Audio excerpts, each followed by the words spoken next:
Well,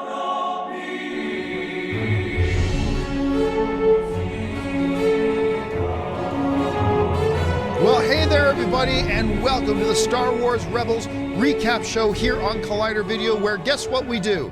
We talk a little bit about Star Wars Rebels. My name is John Campea. I'll be your host. Today we are talking about Episode 7, also known as Episode 209, Stealth Strike of Star Wars Rebels Season 2. Very excited. I'm going to tell you right up front, aside from the Siege of Lothal, my favorite episode this year so far. But before we get to that, let me introduce to you my co-host starting today over here on my left. I'm David Griffin, and this is the greatest Rebels recap show on the planet. Might be the only one, too. Sitting over here on my right. Hey, everybody. So I am also excited to talk about this episode. I think this episode, we might all be on the same page. We were not on last week's episode, because I actually quite enjoyed last week's episode. You guys, not so much. Right. So we come into Stealth Strike. I've been, concerned that we have been getting very little Kanan Jarrus time. What'd I tell you? And came back in a big way. But I'm going to tell you what, it wasn't just Kanan. The action was here in a big way. The adventure, the feel of a Star Wars story was here. So here's what we're going to do. We're going to talk about some of the things that we really loved about the episode. We're going to talk about some of the things that maybe we thought were a little bit weak with the episode. And we'll do a little bit of speculation and whatnot. So, Kristian, let's start with you. Your general thoughts on the episode and the things you really liked about it. Well, the things I really liked about it was the majority of it. I loved this episode, and I thought it absolutely felt like a Star Wars story, like you were pointing out. And I liked the progression of Rex and Kanan's storyline. It's kind of what we thought. We know that Kanan has his issues with Rex, and we also know that Rex is getting sick of Kanan always making jabs about how you can't trust the clones. But you also know that they're both soldiers. They both have this way about them that you can tell that they're going to be buddies. And I also like that throughout this episode, when Rex, and you see the kind of soldier Rex is like, go, I'll handle it myself. That's just how he's always been. But Kanan's not going to let him sacrifice himself. He goes back for him. So I love that angle with them. I also loved the use of force powers in this, and I love the brutality of Kanan, to where Kanan just flat out killed stormtroopers and then used the force for Rex to shoot some as well. I'll pull, you shoot. That was really just cool. like the old days. Yeah, man, I loved that stuff too. I loved Ezra in showing that he's becoming more and more. There was a lot of parallels to him and Anakin in this, and I like the relationship with him and Sato in this, to where Sato's he's like, why am I bringing this kid with me? And then by the end, he's like, oh, he escaped by himself, and we're a bunch of idiots sitting here in this cage. I thought that all that was done really well. And then the use of the Empire and the Imperials, it just felt like a story that I was familiar with, yet was introduced to for the first time. David, what about you? Some of the things that you really liked about the episode. Well, overall thoughts, this episode was fantastic. I think I agree with you. Probably my favorite episode of the season, next to the Siege of Lothal. But it was the comedic moments. So many fantastic little one-liners. I mean, we could just go through a list right now. First of all, I love when Rex puts on the suit. He's a little heavy in it, so he's constantly pulling at it. You see him pulling at it. He's like in the one part when they're shooting the shootout, I can't see out of this thing. He's like, you do shoot like an Imperial. You can't hit anything. And then when they steal this, they're like, we're stealing this shuttle again. How does the Empire keep letting us steal these shuttles? That was such a great nod to something. Like, they knew some people might be sitting at home, like they think, how is this steal shuttles? Let's throw in a joke about it and totally own it. It was so good. Yeah, and they threw in a joke also about when he gets stunned in the equipment, like, this armor doesn't protect you from anything. Yeah, that's what I'm talking about. Yeah, and then there's a couple subtle things too. I love Chopper's paint job. I'm assuming Sabine did that because Sabine's the artist. So she got the paint job. It threw me off because at first I didn't think it was Chopper at first. So what brought on the paint job? And he even had the little Imperial logo on his head right there. So that was great too. I just loved, first of all, it utilized a bunch of traditional classic Star Wars things. The escaping from the prison part, all that kind of stuff. But the action was there. The adventure was there. It felt like an adventure. All that kind of stuff. I really like the kind of snooty Imperial Admiral that we meet. I was a little bit thrown off at the end when they call him Admiral, because I thought, really, is that high of a ranking guy? But whatever. The introduction into the Rebels world of the Interdictor, class ships that I first learned about in the Star Wars West Ends game role-playing game. I know I always reference that, but a lot of canon came out of that role-playing game, folks.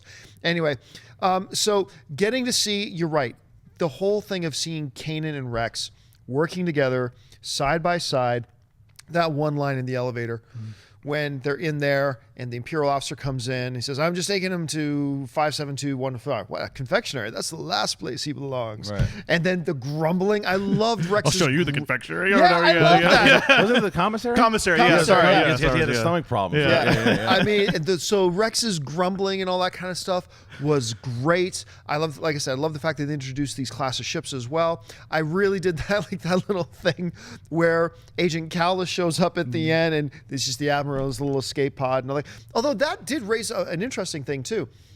I never realized, and I don't know if they intended at the beginning, because right at the beginning, it felt like Agent Callus, when you go back to season 1, was like a local certain rank.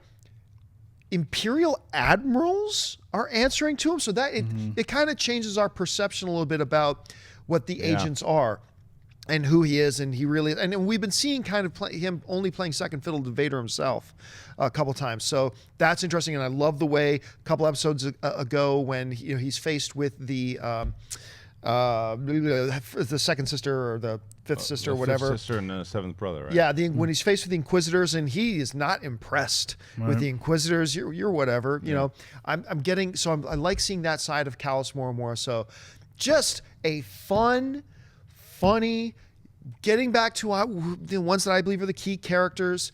We learned Sato's first name, which I believe was June. I think they call him June. Sato is his first name, so that's pretty cool. It's neat too because in his interaction with the Admiral, they make it kind of clear that Sato's probably got a rep. People know who he is. So I think that's pretty cool too. Just a lot to like about this episode. Now, as far as the things that, I wish they had done differently or whatever, talk maybe about the negatives of the episode. I can only think of one thing that bothered me, and it does bother me from time to time, and it certainly did today with this episode, and that is, with all the stormtrooper battles going on, and all the fights that the stormtroopers having with them, all the stormtroopers, in every gunfight, has their weapon set to kill. Until the one stormtrooper finally does get the drop on Rex, and he's the only stormtrooper in the entire Imperial military that has his gun set to stun. And the only one. Everybody else trying to kill him, not me. I'm just going to be a little different and try to stun him. And therefore, because I know, look, plot device, we need our hero to live, I understand. But I wish they had found another way to do that, because I just don't buy that stormtrooper would have his gun set to stun when everybody else all the other stormtroopers are shooting to kill him. So, minor thing, I understand why they do it, because they needed the plot device. The only part of this episode, other than that, like I said, to me, other than the Siege of Lothal, the best episode of the season, and one of the best, I think, episodes of Rebels we've had so far. Anyway, Kristian, as you look back on the episode, is there anything that stands out to you? It's like, they could have done this a little better. Not really, because even with I agree that it's maybe a plot device that you could nitpick, but it's also, you could probably do the same thing for episode 4, 5, and 6 for certain. Oh, absolutely. So yeah, if we have to find something, sure, but I mean, I think that I would maybe want to see Callus not always be the guy that needs to be called in all the time, to where it's just like, we almost got him. No, not this time. But I told you should have been looking out for him. But you just want to make him relevant, and obviously he's the big bad guy. I want him to be involved more and do more stuff. And I also, next time he shows up, Callus that is, I don't want it to be another one of these things like they have him at a blockade and then they get past them. They have him with the walkers and they get past them. Callus almost killed Zeb. I want Callus to be menacing. I want him to be, and he's not afraid to go one-on-one with Kanan, a Jedi. I want him to. Something like where you were talking about, we need to see Kanan, and I hate to say it, we need to see some tragedy. We need to see some loss. We need to see something happen. Not just someone gets. You want to raise the stakes a little bit. We need to feel something's at stake. Yeah. As long as nothing bad happens to our characters, it is going to hurt the feeling that there's something at stake. Because Ezra even joked about it in this one. He gets captured, he'll figure a way out. Yeah. And that's how we feel right now. It's like they'll get out of it. Someone has to not get out of it. And it doesn't necessarily have to be next episode, but soon, because I think that was my big gripe, is when Ezra said that, I was like, yeah, you're right, everybody does just get out. So eventually something has to happen, and it will. Well, in our conversation that we had with Freddie Prinze Jr. when he was in here on the show, and if you haven't seen that episode where Freddie Prinze Jr., the voice of Kanan, was on with us on Collider Jedi Council, check it out. It was about 3 weeks ago. Find it there. It was a fascinating and very quick hour and a half talking with Freddie Prinze Jr. about that. But in that conversation, he mentioned to us some very heavy things are going to happen this season, that Kanan himself is going to face some really, really tough stuff. And I hope, it may not be the death of one of the characters, but something, we've yet to see something really bad happen that gives you that sense of they are in trouble. Because until that happens, you're right. They're going to get these big fixes, and there's going to have no dramatic tension to us as an audience because we know everything will be fine. Well, because the moment that they did have that in this season so far was after I always forget, it's the fifth sister and the seventh brother, or reverse? Whatever. I think you're right. Whatever it is. But whatever that is, that episode, when they said, I have no idea what we're up against. Yeah. That was the moment that I was like, whoa, okay, then something's going down. That's the last time I felt like that they're in trouble.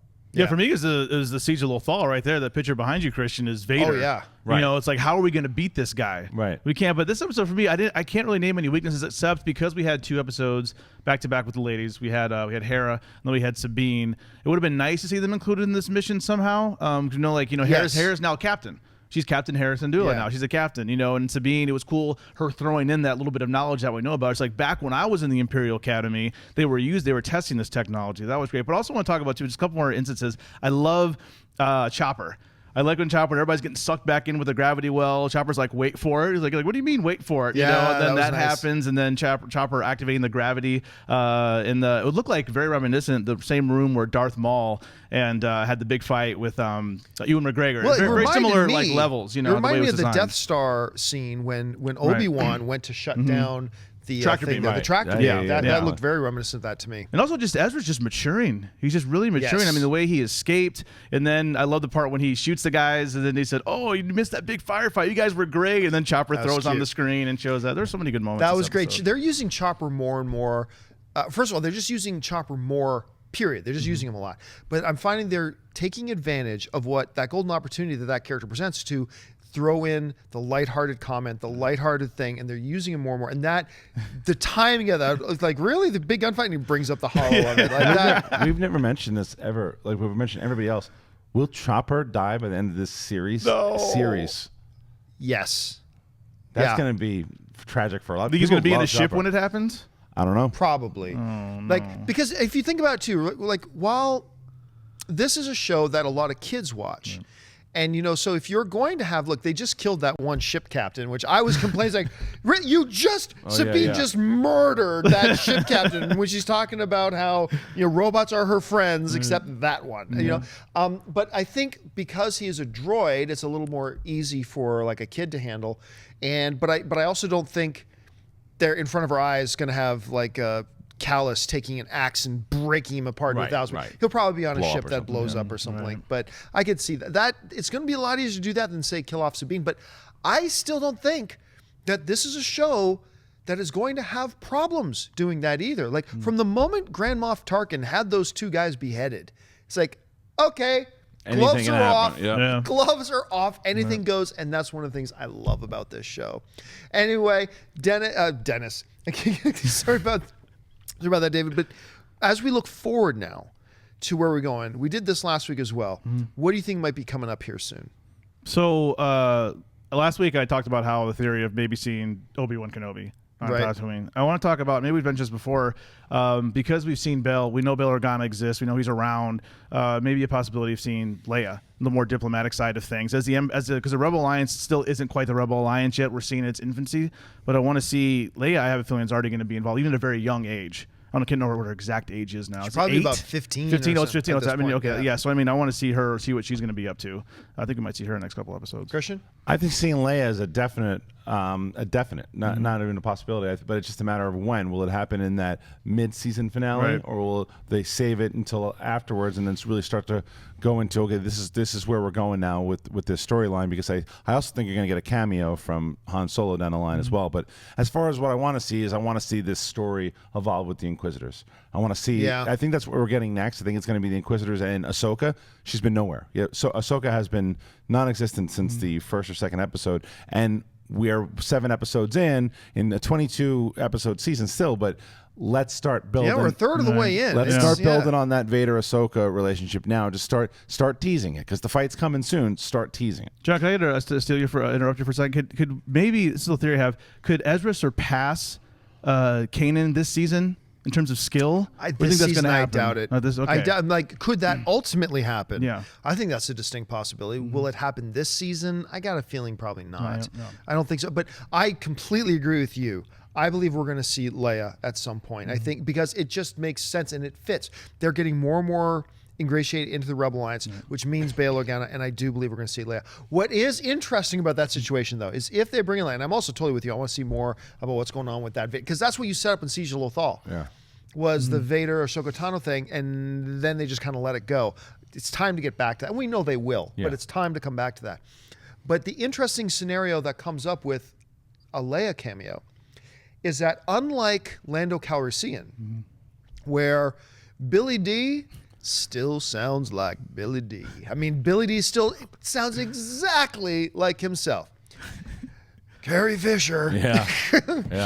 Not as much. Yeah. I love Carrie Fisher. Can't wait to Colt see her in Force 45 Awakens. didn't help her voice the way No, it did. her voice has changed. Yeah. So she can't do her own Leia cameo. Right. So it'd be interesting to see if they try to force it in any way. And Pun intended.